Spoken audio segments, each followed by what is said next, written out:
According to the Violence Against Women Survey 2024, conducted by BBS and UNFPA, even though 3 in every 4 women in Bangladesh, which is 76%, face intimate partner violence, shockingly, 1 in 2 women, which is 51.5%, still does not know where to report it.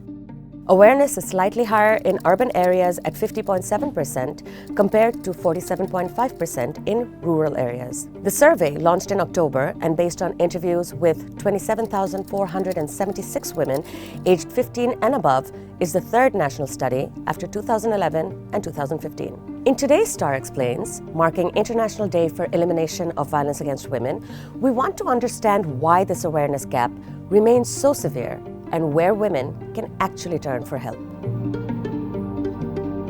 The survey shows that the local police station is overwhelmingly the most recognized authority. Among women who know where to report violence, 91% mentioned their local police station. Other avenues are far less known. Only 32% mentioned union or upazila porishads, 13% pointed out to village mediators, and just 10% to courts. Knowledge of specialized services remains critically low. One-stop crisis centers, despite operating for over 20 years, are known to only 2% of women nationwide. Awareness of helplines shows a similarly stark pattern. Only 12% know about the Ministry of Women and Children Affairs Helpline 109, while 45% know 999. Regional disparities are also sharp. Awareness of 109 is highest in Moimenshing at 17% and lowest in Sylhet at 10%. Sylhet also records the lowest recognition of 999 at 31%. Dhaka, surprisingly, falls below the national average for 109 awareness at just 9%, despite higher awareness of 999. Among survivors themselves, the gap widens further. Only 9% know about 109 and 39% know about 999. Never married women tend to be most informed. Divorced, separated, and widowed women are the least. According to Dr. Fauzia Muslim, president of Bangladesh Mohila Porishad, Bangladesh has failed to build real pathways for women to access these services. She said that although the state spends money and allocates resources, the low awareness levels mean the impact remains minimal and the investment becomes ineffective. She stressed that raising awareness must become a top national priority. Dr. Fauzia also noted that many services operate without long-term planning.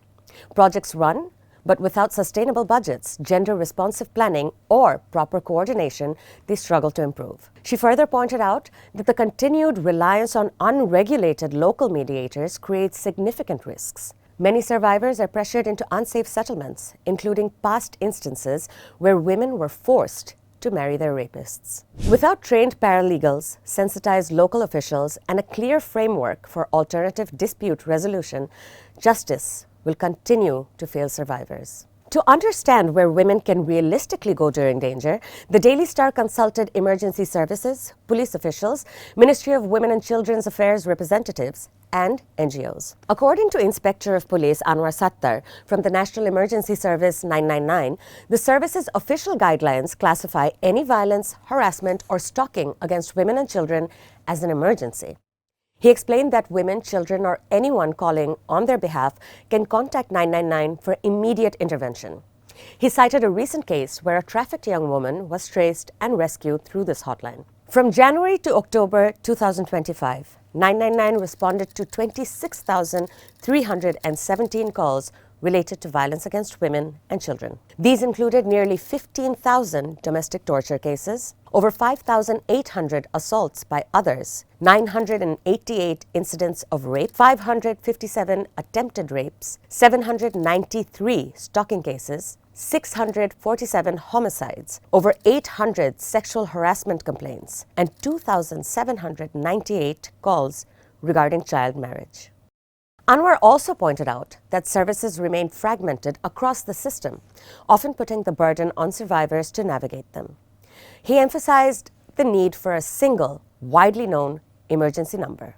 AHM Shahadat Hossain, AIG of Media and Public Relations, said that police headquarters launched a dedicated 24-hour women's hotline on March 10, 2025. Through the numbers 013-2000-2001, 013-2000-2002, and 013-2000-2222, Women can report violence, harassment, or sexual assault anywhere in the country and receive help through local police. For cybercrime, Police Cyber Support and Women provides assistance at 013-200-00-888 or through its Facebook page.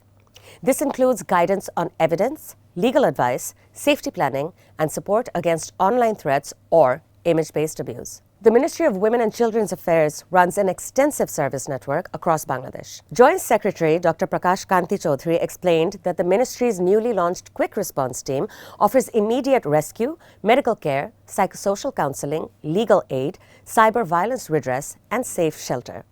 Assistance is available at 0171 3659 573 and 0171 3659 574. The toll-free 24-hour helpline 109 provides rescue services, psychosocial support, legal guidance, health referrals, and intervention on child marriage cases. 14 one-stop crisis centers located in medical college hospitals offer integrated services including healthcare, police support, DNA testing, counseling, and reintegration. Another 67 one-stop crisis cells operate at district and upazila levels, offering similar services. Work is underway to expand these services to 37 medical college hospitals and 95 district and upazila centers. The ministry is also strengthening 109 with more counselors, better staffing, and zero call drop targets. Prevention is a growing priority. The ministry is expanding school and madrasa-based programs, conducting community outreach, and collaborating with the Ministry of Religious Affairs to reach wider groups. Social media campaigns, content creation, and pocket legal guides are being used to increase awareness. District legal aid offices in all 64 districts provide free legal aid for survivors under the Ministry of Law. For many women, especially in rural or marginalized communities, frontline organizations remain the most trusted avenue for seeking help. According to advocate Nighat Seema of Bangladesh National Women Lawyers Association, these organizations guide women through complex legal processes, represent them in court, and create safer ways to report violence. She said that silence becomes normalized when women do not know where to turn, and breaking that silence requires stronger awareness efforts from the state, police, and the media. Mahbooba Akhtar, director of Bangladesh Legal Aid and Services Trust, said the organization provides legal advice, mediation, representation in both lower courts and the Supreme Court, public interest litigation, and rights awareness through 24 district offices and legal aid clinics. Platforms like Cyber Support for Women and Children, run by BLAST with CCAF and Nari Pokkho, allows survivors to report online abuse and receive legal and counseling support. The Rape Law Reform Coalition, made up of 17 organizations including Aino Shalish Kendro, ICDDRB, ActionAid, WDDF, Nari Pokkho, and BLAST, advocates for stronger rape laws and offers legal and counseling support to survivors. Bangladesh has built services, helplines, police units, and crisis centers. Yet half the women in this country do not know they exist. Awareness is not an afterthought. It is the first line of defense. If Bangladesh truly wants to reduce violence against women, every woman must know whom to call, where to go, and what protection the state is meant to provide. Because without that, the cycle of violence stays unbroken and the silence keeps winning.